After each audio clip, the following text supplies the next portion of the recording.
तो नमस्कार दोस्तों, कैसे हैं आप सभी। स्वागत है आप सभी का। दोस्तों आज हम सीखने वाले हैं क्लास 10th की विलोपन विधि, जो कि दोस्तों आपके बोर्ड एग्जाम के लिए वेरी वेरी मोस्ट इंपॉर्टेंट होती है। और यहां से आपका एक क्वेश्चन, वो भी 4 नंबर का, बोर्ड एग्जाम में हर बार पूछा ही जाता है।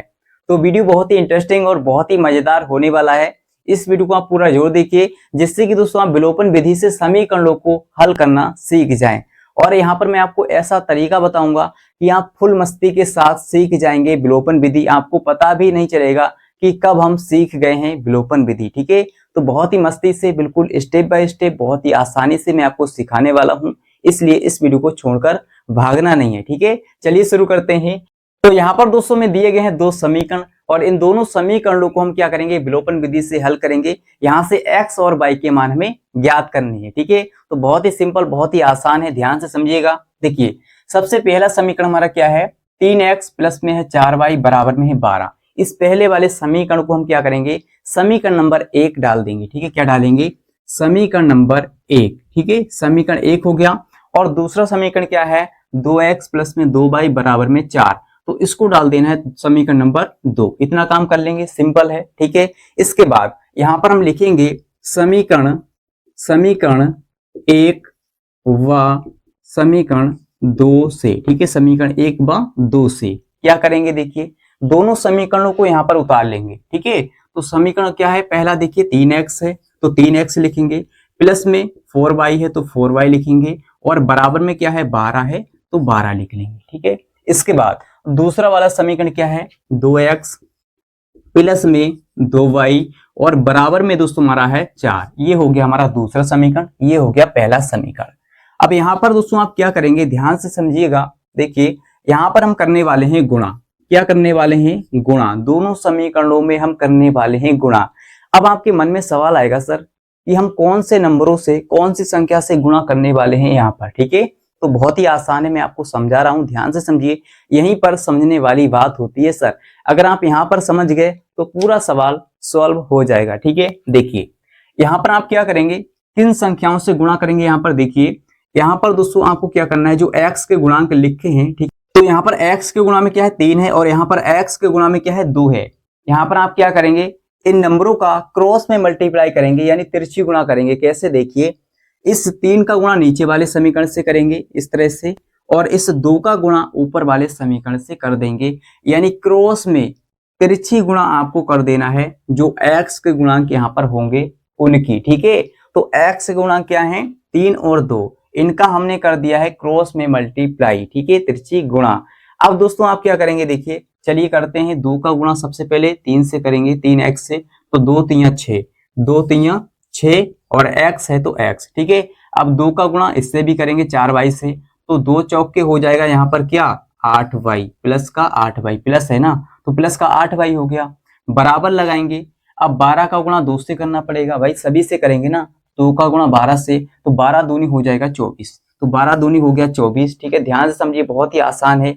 अब इसी प्रकार हम क्या करेंगे, 3 का गुणा इस वाले पूरे समीकरण से कर देंगे, तो 3 का गुणा पहले 2 से, तो 3 दूनी 6, 3 दूनी 6, x है तो x। ठीक है, x लगा लिया हमने पहले ही, और यहाँ पर प्लस है तो प्लस लगाएंगे। देखिए 3 का गुणा आप 2y से भी करेंगे, तो 3 दूनी कितना हो जाएगा, 6y, 3 दूनी 6y। ठीक है, बराबर लगाएंगे। अब देखिए बराबर लगा लिया। अब 3 का गुणा 4 से भी करेंगे, तो 3 चौके 12। ठीक है, तो आई होप कि दोस्तों आपको यहाँ तक बहुत ही आसानी से और बहुत ही बिंदास तरीके से समझ में आ गया होगा। ठीक है, और समझ में आ गया है तो जल्दी से इस वीडियो को लाइक कर दीजिए, और हाँ दोस्तों कमेंट में लिख दीजिए कि हाँ सर हमें यहाँ तक बहुत ही आसानी से, सिंपल तरीके से समझ में आ गया है। ठीक है, इससे दोस्तों में मोटिवेशन मिलता है और भी अच्छे अच्छे वीडियो लाने के लिए, और आपको इसी तरह से पढ़ाने के लिए। ठीक है, चलिए आगे बढ़ते हैं।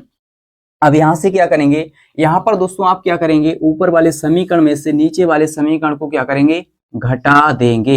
यहां पर लिखेंगे घटाने पर। तो जब दोस्तों हम ऊपर वाले समीकरण में से नीचे वाले समीकरण को घटाएंगे, तो इसके सारे चिन्ह क्या होंगे, बदल जाएंगे। नीचे वाले समीकरण के सारे चिन्ह माइनस हो जाएंगे, क्योंकि हम घटा रहे हैं। ठीक है, तो ये भी माइनस, ये भी माइनस, सारे चिन्ह इसके बदल गए जो प्लस वाले थे। ठीक है, सभी क्या हो गए, माइनस के हो गए। तो अब आप क्या करेंगे, देखिए यहाँ पर क्या करेंगे, ये प्लस का 6x और ये हो गया माइनस का 6x। भाई इसका चिन्ह बदल गया है, तो क्या होगा, देखिए इससे ये कैंसिल हो जाएगा, 6x से 6x घट जाएगा। ठीक है, अब आप क्या करेंगे, इस प्लस वाले 8y में से माइनस का 6y घटा देंगे। भाई ये माइनस का है, ये प्लस का हो गया, तो 8 में से 6 जाएगा, कितना बचेगा 2, वो भी प्लस का, तो प्लस का 2y बचेगा। ठीक है, प्लस का 2y बचा, बराबर लगाएंगे। यहाँ पर क्या है, ये प्लस का 24 है और ये हो गया हमारा माइनस का 12। ठीक है, तो प्लस के 24 में से माइनस का 12 जाएगा तो कितना बचेगा, प्लस का 12। ठीक है, तो यहाँ पर हमारा प्लस का 12 बचेगा, यहाँ पर 12 लिखेंगे।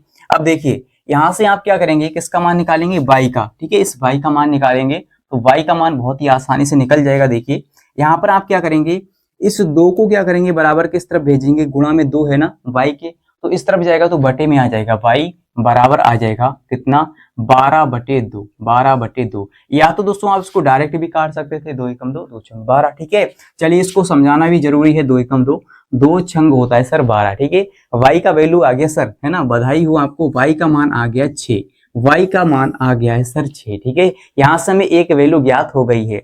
अब दोस्तों जब आपको एक वैल्यू ज्ञात हो गई है तो आप x का मान भी निकाल सकते हैं। कहां से, देखिए चाहे आप दोस्तों इस y का मान समीकरण नंबर 1 में रख दो या समीकरण 2 में रख दो, दोनों से ही हमें x का मान मिल जाएगा। ठीक है, चलिए तो यहाँ पर हम लिखेंगे y का मान, y का मान किस में रखेंगे सर, समीकरण हम 1 में रख लेते हैं। ठीक है, समीकरण 1 में रखने पर इस तरह से आप लिख लेंगे, y का मान समीकरण 1 में रखने पर। चलिए रखते हैं, यहाँ पर 3x है तो 3x लिखेंगे, यहाँ पर क्या है प्लस में 4y, तो प्लस में हम लिखेंगे 4y। ठीक है, प्लस का यहाँ पर कितना हो जाएगा, प्लस का 4, y की जगह पर क्या है, y का मान 6 है ना, तो 4y है ना, तो y की जगह पर हम y का मान रख रहे हैं तो 4y, y की जगह पर 6। तो यहाँ पर हो गया 4 गुणा 6। ठीक है, बराबर लगाएंगे, बराबर में क्या है 12 है तो 12 लिखेंगे। अब आपको क्या करना है, देखिए यहाँ पर 3x है तो 3x लिखेंगे, प्लस में 4 छंग होता है सर 24, तो 24 लिखेंगे। ठीक है, सिंपल है सर, समझ में आ रहा है। तो आइए इसको आगे सॉल्व करते हैं। देखिए यहाँ पर बराबर में क्या है 12 है तो 12 लिखेंगे, और यहाँ पर 3x है तो 3x लिखेंगे। इस 24 को क्या करेंगे, बराबर के इस तरफ भेज देंगे। ठीक है, तो 12 पहले से है, ये प्लस का 24 है, बराबर के उस तरफ जाएगा तो माइनस का हो जाएगा 24, और यहाँ पर दोस्तों आप देख सकते हैं 3x बराबर आ जाएगा हमारा माइनस का 12। कितना आ गया, माइनस का 12 आ गया। ठीक है, माइनस का 12 क्यों आ गया, क्योंकि 12 घट जाएगा 24 में से, तो माइनस वाली संख्या बड़ी है ना, माइनस का 12 ही बचेगा। अब आप क्या करेंगे, देखिए दोस्तों यहाँ से x का मान निकालेंगे, 3 एकम 3 होता है और 3 चौके होता है 12। ठीक है, या तो आप इसको क्या कीजिए, इसके बटे में भेज दीजिए, है ना, तभी हमारा 4 ही आएगा माइनस का।